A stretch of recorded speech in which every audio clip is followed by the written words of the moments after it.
Hey, it's Isabella Taylor, Australia's youngest interviewer here, and welcome to the Inspired By podcast. Do you wake up excited to start your day? I've been an inspirational story chaser since I was 6 years old. Everyone I've interviewed loves what they do, and to them, it's not work. I'm so excited. Are you ready? In 5, 4, 3, 2, 1, let's go, people! Finegan Kruckemeyer is an Australian and internationally renowned playwright based in Adelaide, South Australia, who has 100 commissioned plays performed on 6 continents and translated into 8 languages, and he is so young to achieve all of this. Finegan is incredibly passionate about encouraging people to write.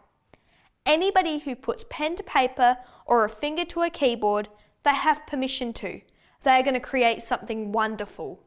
Finegan Kruckemeyer, you're an Australian freelance playwright and internationally renowned playwright. Based right here in Adelaide, South Australia, you had 100 commissioned plays performed on 6 continents and translated into 8 languages, and you were so young to have achieved all of this. Thank you very much for taking the time to talk with me today. Love it. Thank you for having me, Isabella. It's really good.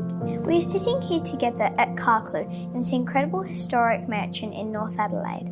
Your imagination is like imagination land. It never ends. The vast array of storylines you create is amazing. When was your earliest recollection of your fascination with words? Great question. Lovely to be here in this beautiful place. I think that always words have been a pleasure for me. And early on, it was the idea of taking them in. I was a big reader and I loved getting lost in books and discovering what the stories were held in these volumes. And then slowly it became a notion of, well, maybe words are things that you can put out as well, that you can kind of offer up to the world and write in a story or a poem or maybe even a play. That came a bit later. But I was probably a bit younger than you. I think I started to learn how to read, and then I learned what to read, and then I think I learned why to read, the pleasure, and then I started to think about what to write pretty quickly. What authors did you really look up to? Yeah, cool. So I think I loved Edward Ardizzoni, who writes Tim to the Lighthouse, these real adventure books for kids. So they don't pull any punches. They're properly exciting, high-stakes stuff, but kids are the characters. Another one was Emile and the Detectives, which had a central character who leads a gang of kids to kind of catch a robber. And again, it's written as children dealing with adult problems and being their own heroes. And then Marie Sendak, who did beautiful picture books, really amazing. And then I think from when I came to Australia when I was 8, suddenly I discovered like Alison Lester and her beautiful books. And so it's never really ended, but it started very early on, probably with books that were half pictures and half words, and then going from there. And Roald Dahl, as we just spoke about. So amazing. When did you discover that you had an innate ability to tell a story so successfully that now captures your rather vast audience, Finn? I don't really think I do have an innate ability in terms of it being any more so than anyone else does. Whenever I teach writing, I teach that everybody has the potential to be a writer if they want to. I think stories are things that exist in all of us and around all of us. And it's really a case of us having a passion for them and slowly learning how to capture them. But what I like is the struggle and the exercise of trying to work out how to tell a story that can convey the most information or maybe the most emotion, but with the fewest words and the most economy. Those great writers that you end up loving, that I end up loving and that I aspire to, maybe write a little bit like one day, they can evoke whole worlds with not many words, and you just get lost in it. You just go on that journey of falling into the story. I think too often with words, we can decide what writing has to be or has to mean or the reason we're doing it. And what can get lost in that is just the ability to just play with writing, to just enjoy the experience of writing, like you were talking about with, going into a story that at that moment you feel like you want to tell, and that's okay. whatever that is. And sometimes we can get so worried about, what effect will these words have, or will I get a good grade for these words, or am I good enough to write compared to other kids, that you can forget that passion and that pleasure. And for me, that is the thing that's always connected to words. So if there's any kid who worries about whether or not they're allowed to write, whether what they're writing is good enough, it just is for anybody who puts pen to paper or a finger to a keyboard. They have the permission to. They're going to create something wonderful. I feel a huge amount of compassion for teachers, because I think teachers are wonderful people who are encountering all of life and trying to assist people in all these ways. So I think definitely the issue isn't with the teachers and their energy and the amount of effort that they put into these children's lives. But in terms of the systems, of course, the larger a system gets, or the larger a school gets, it's easy to be a faceless child in quite a large crowd. And I honestly don't know. I wish there was an answer that came simply to me in terms of how kids can be given those opportunities to shine, or to be able to, I guess it's just the question being asked, to be able to say the thing that they're passionate about, whether that's fixing cars or working with wood or telling a story or catching a ball or designing a beautiful picture. Like it could be anything at all, and just the question being asked, which I feel like Mo is getting at his school. Those questions are there already, and I think probably that's the most exciting and encouraging thing, that it starts with a rich question from somebody who really cares. I can see that, people aren't just looking at kids as having one kind of personality. They're discovering what that kid's interested in and what that one is. And if you feed that, like you said, at the right time early on. And my partner, Essie, she's always said that to me about, that's the aspect of me which has been very lucky, in that I realised it early. It doesn't matter what the field is, and I'm not a naturally gifted writer or anything, but I just knew my love straight away. And it just, like you said, it made me be able to jump ahead those few years, because I already knew what I was going to focus on. Going back earlier on in life, was your love for words, did that trigger some of that stand-up comedy? You investigated. Yeah, definitely it did. So what I was doing was looking at different ways that language could convey feeling, could make people feel things and make it feel like a conversation. And so I wrote stories that people read, and I wrote poems that first people read, but then I delivered. And then I got into doing stand-up, where you say something, and if the words are in the right order, and the idea around the words is something that the audience associates with, they feel a response. They feel like it's their idea too, and they laugh because they know. And that's what comedy is, really. It's checking in with people about things they know but haven't thought of in that way. So that was a really fun few years. And then I discovered that plays, in terms of that exercise of making an audience feel and making it feel like a conversation, for me, out of any genre, writing film, writing books, writing stand-up, plays are the one that feel the most immediate and the most effective in that way. You can really, if the words are in the right order, if the scene or the character feels right, you can make a whole audience feel empathy, care for somebody else. And that's a lovely thing. The stories of, I used to go and do these gigs and some of them you'd come off the stage and just feel so exhilarated, it had just gone so well.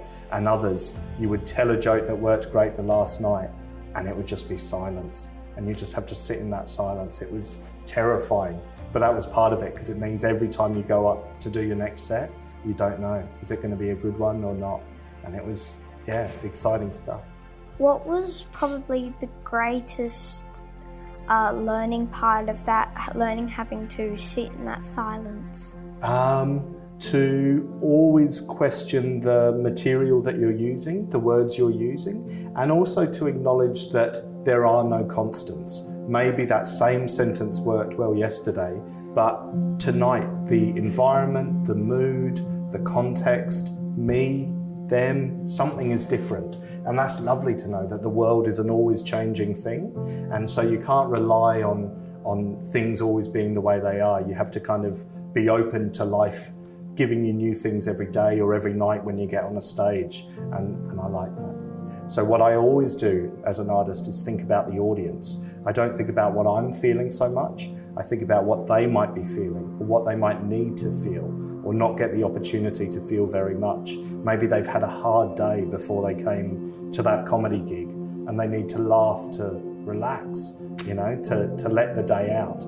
It's like when you're in a theatre and they've documented this, everybody's heartbeats. If the play hits the right moment, everyone's heartbeats, they actually synchronise and they beat as one. It's the same when you're in a footy stadium and everybody's really invested in that moment where the game will go one way or the other. People are actually unified, you don't know it, but everyone you're standing amongst, they're all feeling the same thing, and that's powerful. When did you have your interest in acting to do with plays as well?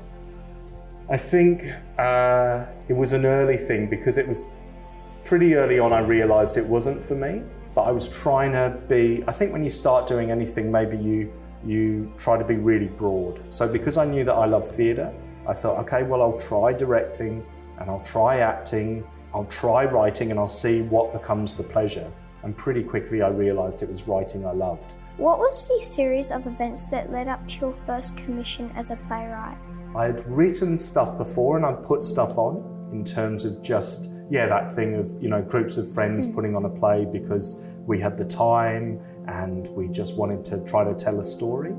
But then the youth theatre that I went to, which was called Urban Myth here in Adelaide in Unley, I think the artistic director had noticed that my love was moving towards words and writing the stories as opposed to telling the stories.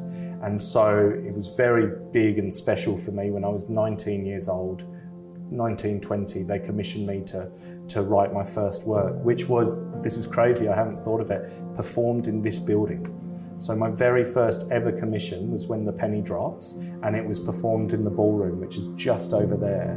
And that was the experience of then sitting in an audience, being paid to write, so it felt like a job, like something you could maybe do as an adult, and sitting in an audience and watching the audience respond to the words and watching the actors own the words and imbue them with their own power, and it was amazing. It was just, I knew at that moment that that was what I'd be doing. Can you tell us about that time when that counsellor that came to specialise with the youth gambling to do with When the Penny Drops, could you tell us about how he broke each of you down when he just got you to sit down? Sure. It was about pokie machine addiction, and I associated that with something that adults had to deal with because of whatever circumstance was going on in their life.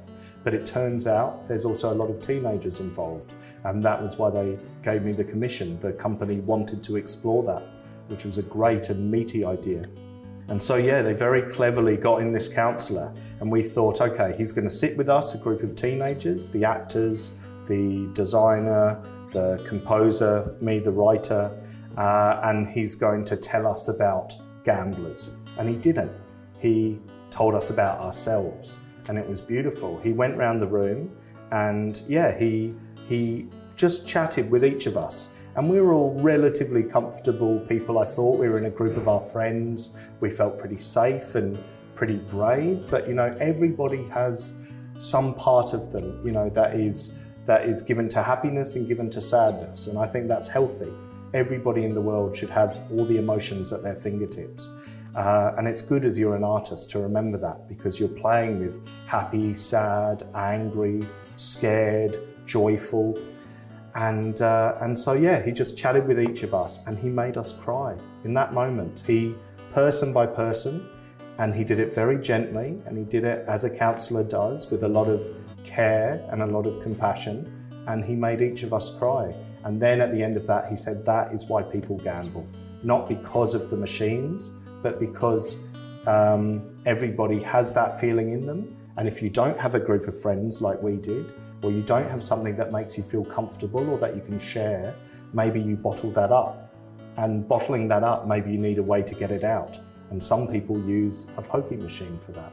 And it all made sense. Could you describe the journey, including the challenges you have faced in coming to the level of refining your work that it is today? Wow. Well, it's a big journey, and I'm only part way along that journey. So I can talk to you up to now, but then there's still more steps to go. So first, I wrote all the time. I think, like it would catch me in any moment. I'd wake up in the middle of the night with an idea for a story, and I'd frantically have to write it down, or I'd be on a train, or I had all these notebooks, these journals, I would fill them with writing. And I did lots of other things in that time. I had a nice, well-rounded growing up, I think, but the words were always there and they caught me at any moment, and I let them.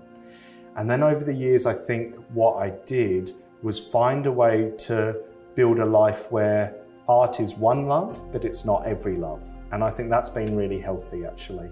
I got a lovely family, and we made a lovely house, and we brought together a lovely community around us that we were a part of. And within that, I became a writer at the time, essentially, that my wife goes to work and that my son goes to school. So 9 to 5 now, I'm a writer, and I work really hard at that. And if I think about, I never know when the idea will come, so I try to remember it when it turns up, but then my hours of trying to make the art are really prescribed, because my brain works like that, it turns out. It doesn't need to be all the time everywhere. Art is something that you're not beholden to, which means, that you have to chase it all the time. You can also sit and wait for the ideas to come.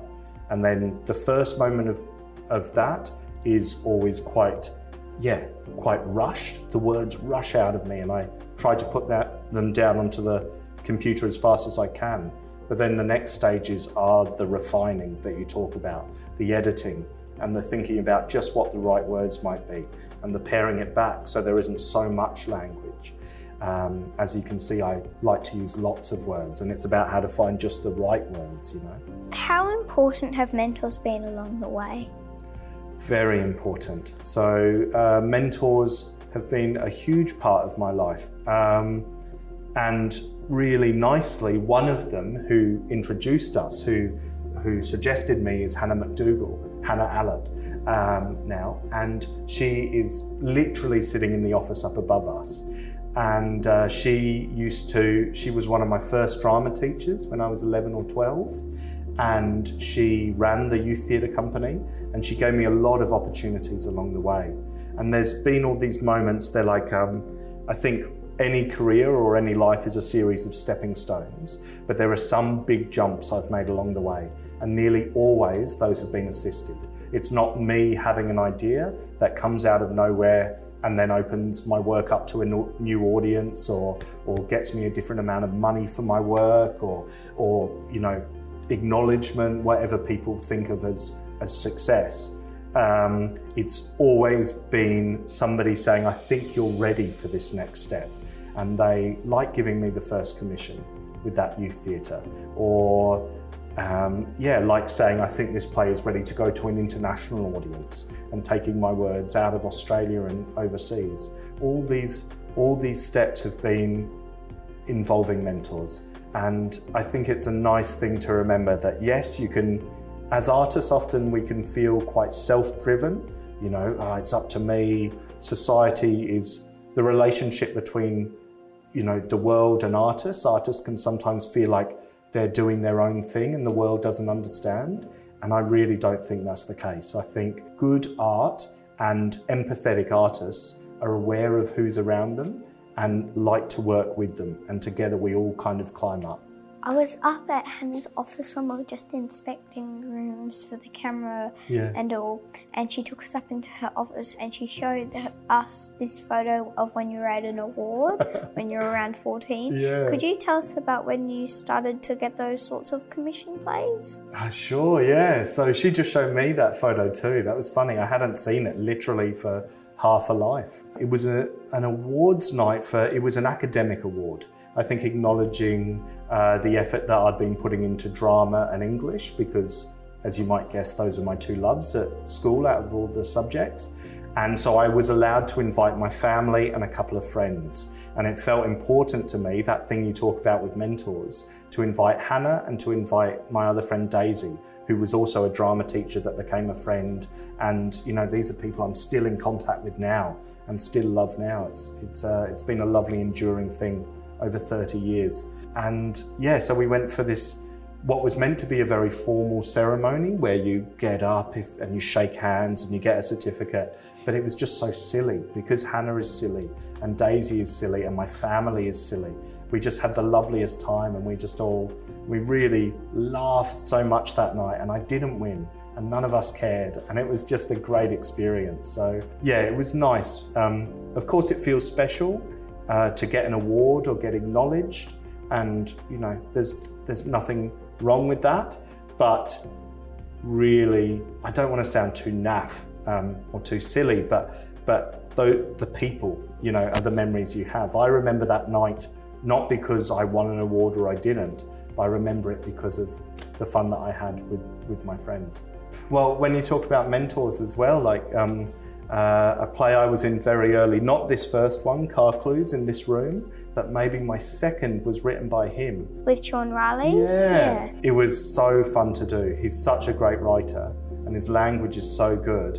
And in the play I had to say, carbon, chlorine, calcium, fluorine, hydrogen, iodine, manganese, magnesium, nitrogen, oxygen, phosphorus, potassium, silicon, sodium and sulfur. And I don't remember any other line of dialogue I've ever had in a play, but that one from when I was 10, for some reason, it sits in a pocket of my brain and I've never forgotten it. So thank you, Sean. In your writing, do you deliberately incorporate subliminal messages to enlighten and empower young people to break through to their full potential?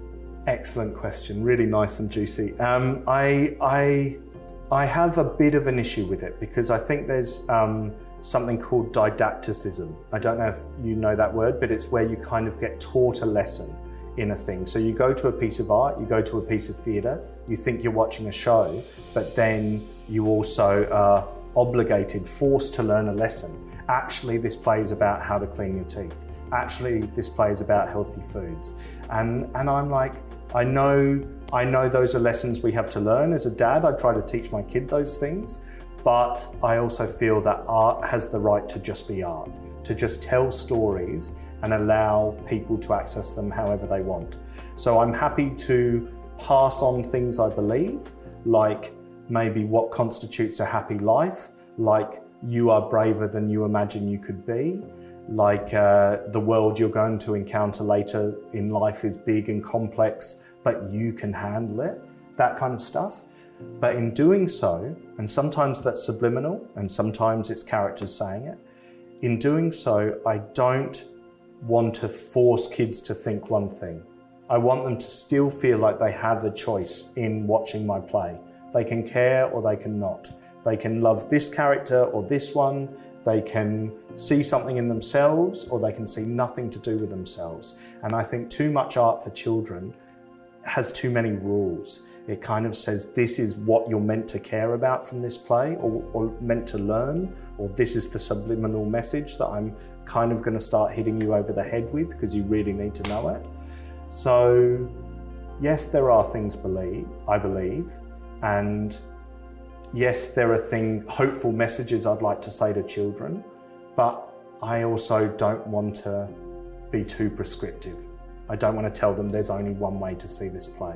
I want them to feel that they have the power and the dignity and the pride to get whatever they want out of it. Have you contemplated a future where you would direct your skills into the world of filmmaking, Finn? I have been having chats with filmy people about usually not news stories, but existing plays and how they might be turned into films. One thing is that the film world it seems to me, but I'm new to it, so I don't want to make too many judgments, but it seems to be quite different in that theatre is often made with very little money or resources, and it's just groups of people getting together and putting something up, and you have a lot of fun with that. Film requires a lot more investment, and so people are more serious about it, and to me, my few encounters, it can feel a bit more like work, and you know, the less fun sides of work, and where there's a huge amount of risk and a lot of people who have to say yes before an idea can happen. And so yeah, I've kind of started talking about it, but I don't know where that will end up. For me, what's still most exciting is the theatre chats I'm having, but maybe one day there'll be a film. So definitely like the art of writing a play is accounting for the fact it'll be on a stage with one set. So you have to build the whole world in often one room or one environment. Like This Girl Laughs doesn't do that. It goes worldwide, but lots do. And so that's probably that does help moving across to film, because you're thinking about finite environments, just one or two spaces, which can help for shooting a film. The big difference for me though is with a play, you convey as much information as you can with what people say, with duologue, a chat between people. And with film, it's what people see. So to become a film writer, I think I would have to learn a whole new set of skills, which is telling the director and the cinematographer what to shoot, like what pictures to show. Whereas usually I do hardly any stage directions. And what I try to get all the information across with what people say. So it would mean completely recalibrating my head, switching my head. So What's next for Finegan Kruckemeyer? This year is very exciting. I moved back to Adelaide a year and a half ago, having been away for 15 years. But it feels very special to me because it's the place I grew up.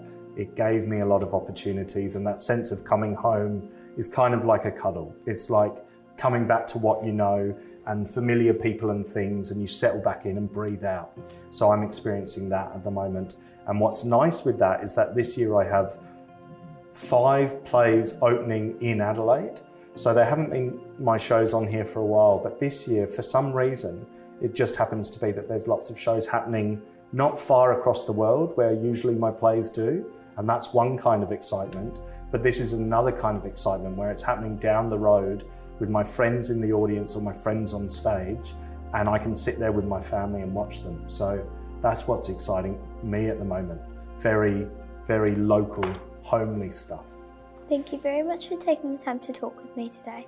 Thank you so much. It's been a really lovely thing. I'm impressed by the amount of research you've done. Thank you, Finegan, for sharing your inspirational journey with us thus far. I hope this episode sets your passions on fire. Love to see you in the next episode.